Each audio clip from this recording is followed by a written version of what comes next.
You know that feeling, right? Just that constant, the mental checklist that never seems to end. Oh, yeah. Bills, school stuff, groceries, who needs to be where. Exactly. And trying to squeeze in maybe 5 minutes for yourself somewhere.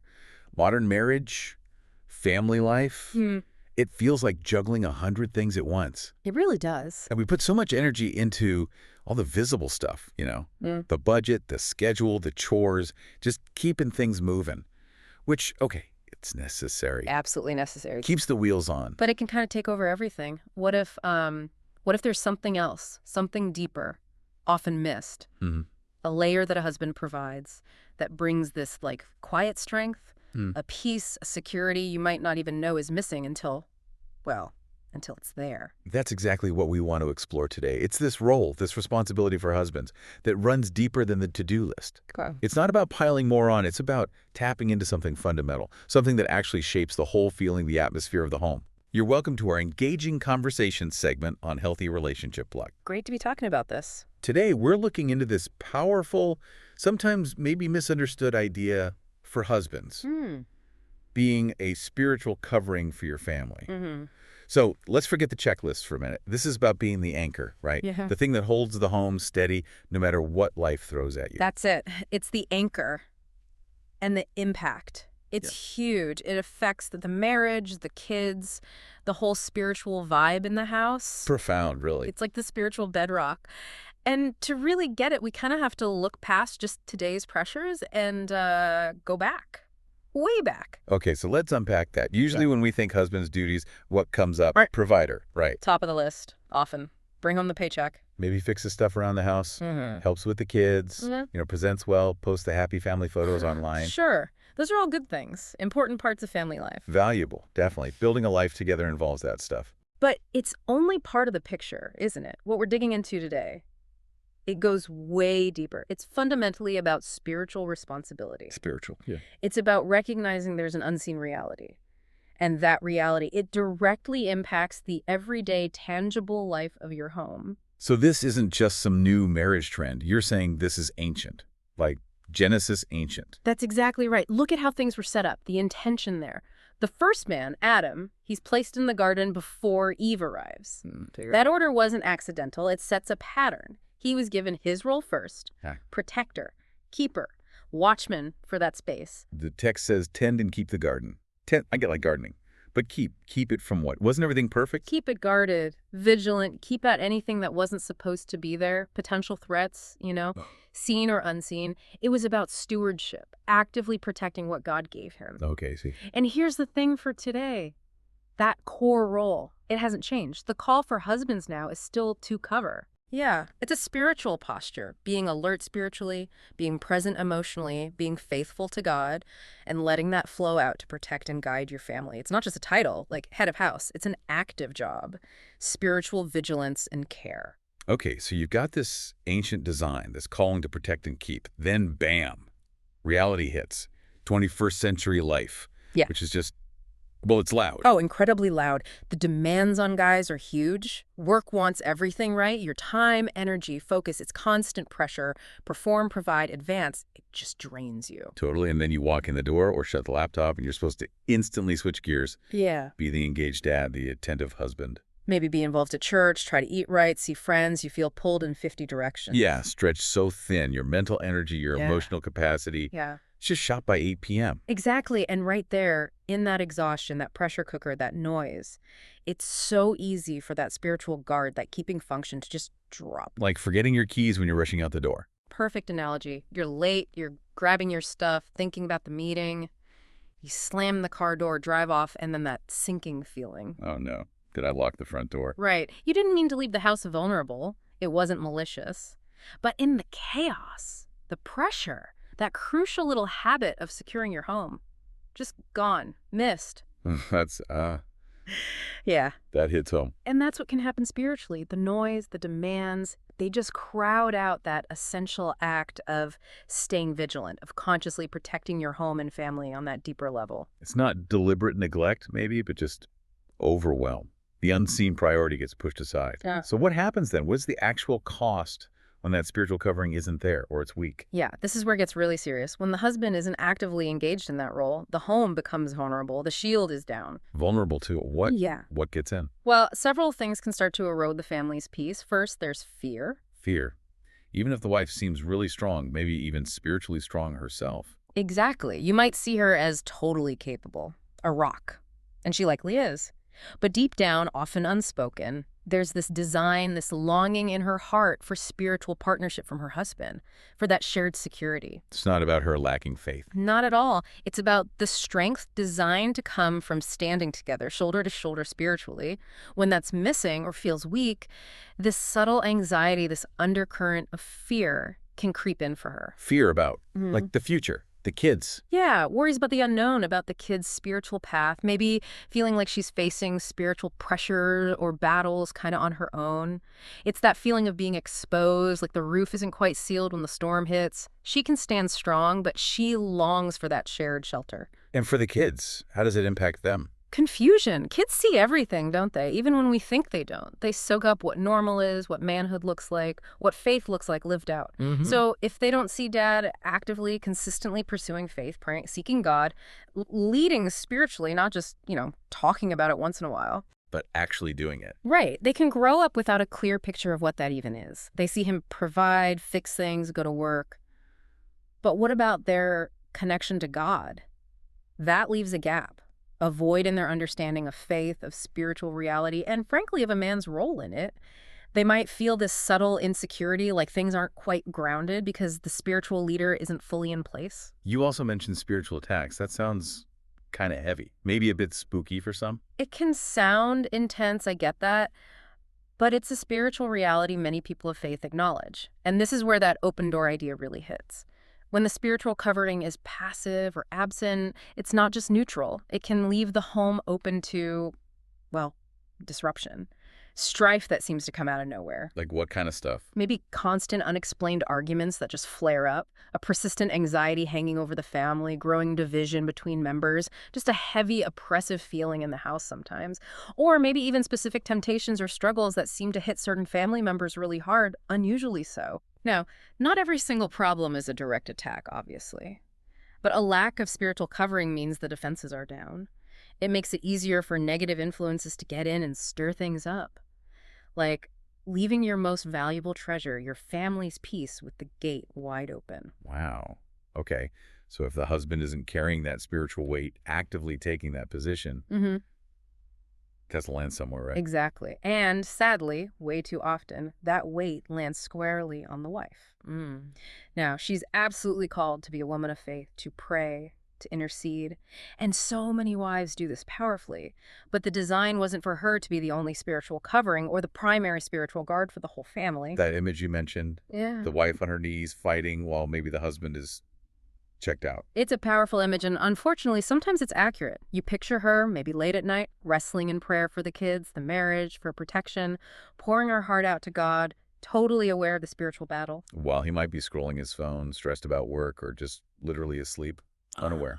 Completely unaware, having dropped his own spiritual watch. It's an incredibly heavy load for one person to carry alone day after day, night after night. And what's her heart crying out for in that moment? Partnership. She's strong, she's capable, but her deepest desire isn't to do it all alone. She's hoping, longing for her husband to rise up and fight with her. Not take over, but join in. Exactly. Stand with her, side by side. Take his God-given position in that spiritual fight for their family. It's about that unity, that three-stranded cord, husband, wife, and God. That's hard to break. This really connects to that word headship, which, let's be honest, can be a loaded term for people. It absolutely can be, often misunderstood. But the point here is so important. Just having the title or the position of head without actively providing that spiritual covering, it's ineffective leadership in the most crucial area. Like being the captain in name only. Yeah, like being named captain of the ship, but letting someone else do all the steering and navigating while you just hang out. You've got the title, but you're not doing the essential job that comes with it. Real spiritual headship, in this sense, isn't about being the boss. It's about taking primary responsibility before God for the spiritual health, protection, and direction of your family. Okay, the why this matters and the dangers if it's missing, that's crystal clear. It's serious.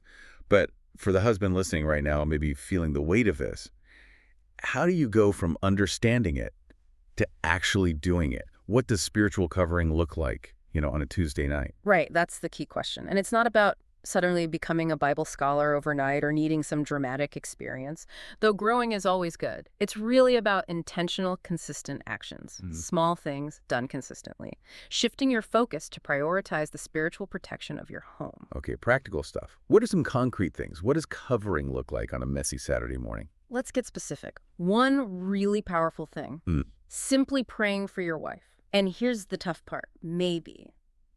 Pray for her, even when she's getting on your nerves. Whoa. Okay, pause there. Even when she's annoying. That's relatable. Why is that specific part so important?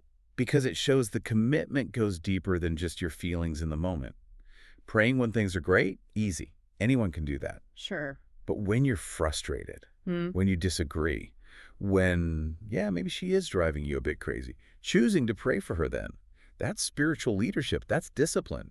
You're stepping back from the immediate irritation and remembering she's a person under God, Yeah. facing her own stuff. You're going before God as her husband, asking for his blessing, his peace, his help for her. Even if you're annoyed about, where she left her shoes or something, it's fighting for her spiritually, even when you might feel like fighting with her physically. That reframes conflict, doesn't it? Okay. Yeah. Powerful.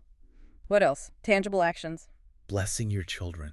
Physically putting your hands on them, head, shoulders, whatever feels natural, and speaking life over them. Speaking God's truth, his promises. Not just like, have a good day. More than that, it's an ancient practice, actually. You're actively declaring who they are in God, speaking courage, wisdom, protection, a godly future into their lives. You're depositing faith and security right into their spirit through your touch and your words, spoken with that fatherly authority. It's like wrapping them in prayer. And what about setting the spiritual tone?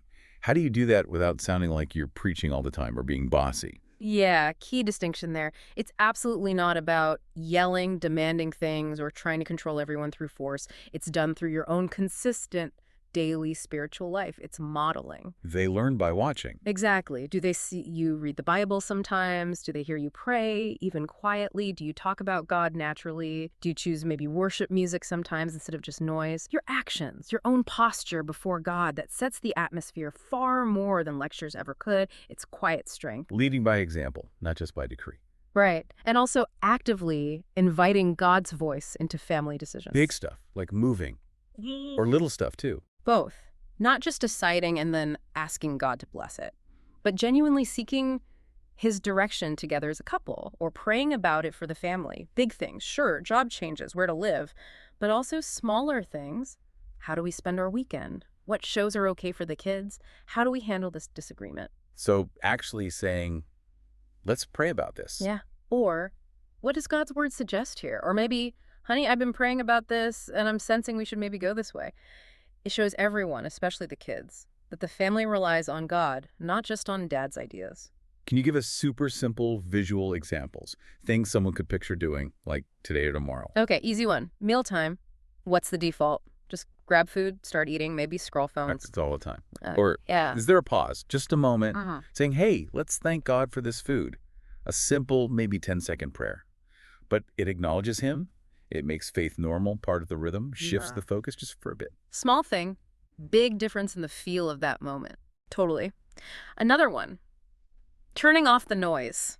We're drowning in distractions, right? Yeah. Screens, alerts. Constant but. Choosing deliberately to turn off the TV, put phones away, maybe just for 15, 20 minutes, specifically to read a short Bible passage together. As a couple, maybe with the kids if they're old enough, says, this matters more than that show right now.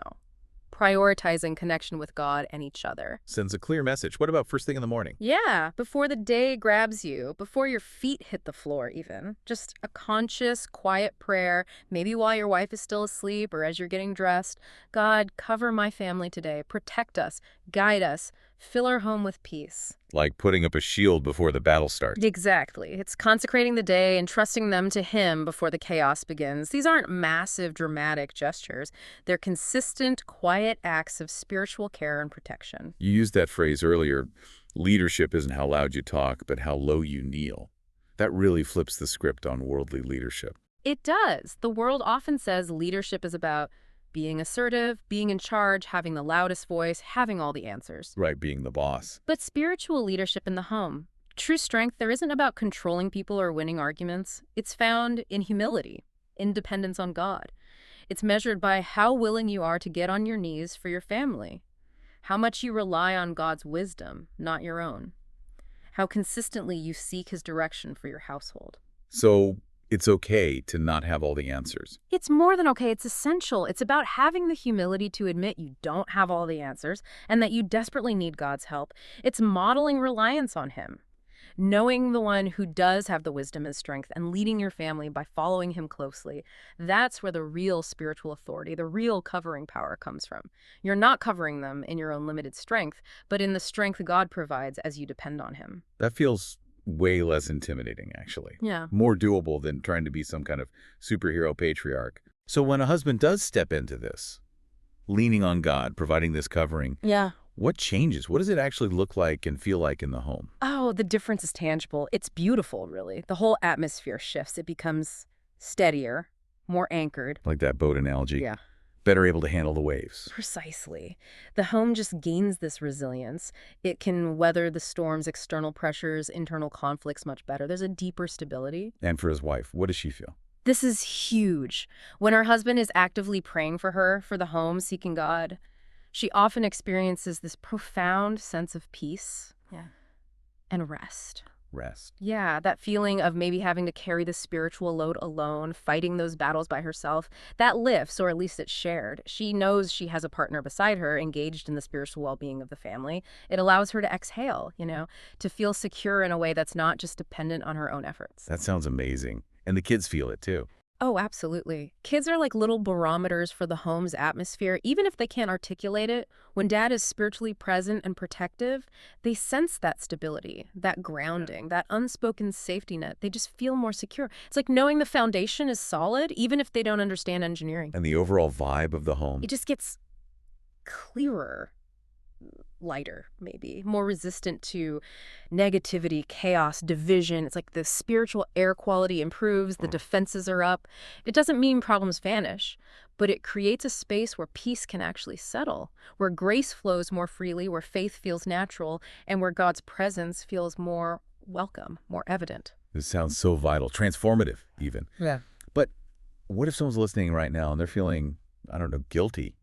Like, man, I haven't been doing this. Maybe they've been overwhelmed, distracted. Maybe they just never saw it this way before. What if they feel totally inadequate for this kind of role? That's such an important point, and the message here needs to be crystal clear. It is absolutely drenched in hope and grace. Please hear this.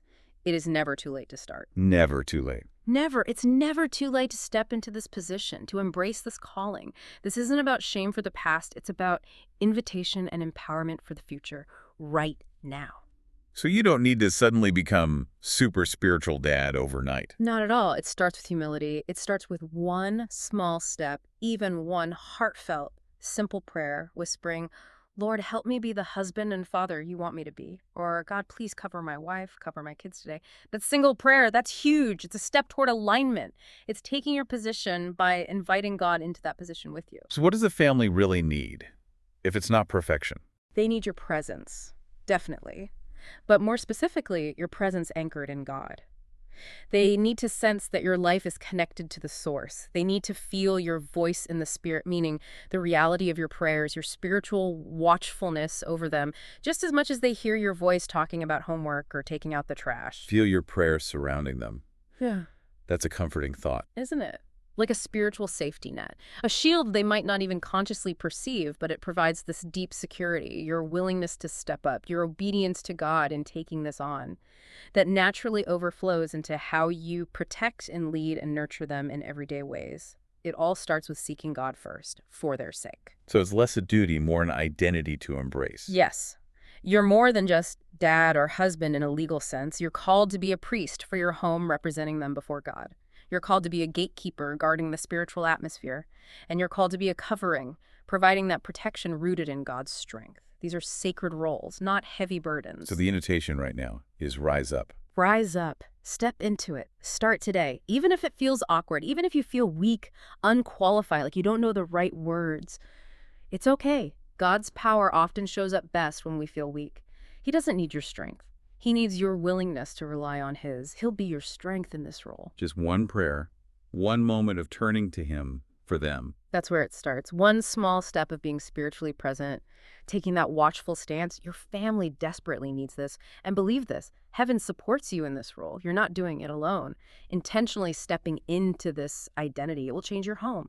It can build that spiritual fortress and set a tone of peace and faith for generations. Wow, that really does change everything, doesn't it?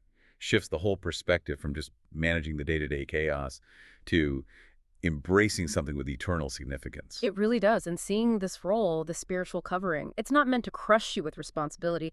It's truly a powerful privilege. It's a journey, and it starts simply with intention, with leaning on his strength, not just your own. So as we finish up here, let's make this really practical. Here's something for you to think about, maybe wrestle with a little today. What is one small, concrete step you could take today, like literally today, to prayerfully wrap your family in that spiritual covering? Just one thing. Maybe it is that quiet prayer first thing. Or pausing to really bless your son or daughter before they leave. Maybe it's praying for your wife right now, especially if things feel tense. Just pick one thing and then think. Yeah. How might that single step, if you started doing it consistently, begin to ripple out? How might it change the feel, the spiritual atmosphere of your home this week, this month? Identify that one step. Own it. Commit to it. Because building these strong relationships, these vibrant marriages, these resilient families, it takes engaging on every level, practical, emotional, and absolutely the spiritual. Your family needs you in this position. We really hope you'll reflect on that and take that one step. That's where real change begins. And please, keep joining us for these conversations. Building healthy, connected families is a journey, and we're committed to exploring it together, looking for the truths that really make a difference. We hope you'll join us next time as we continue unpacking what truly matters.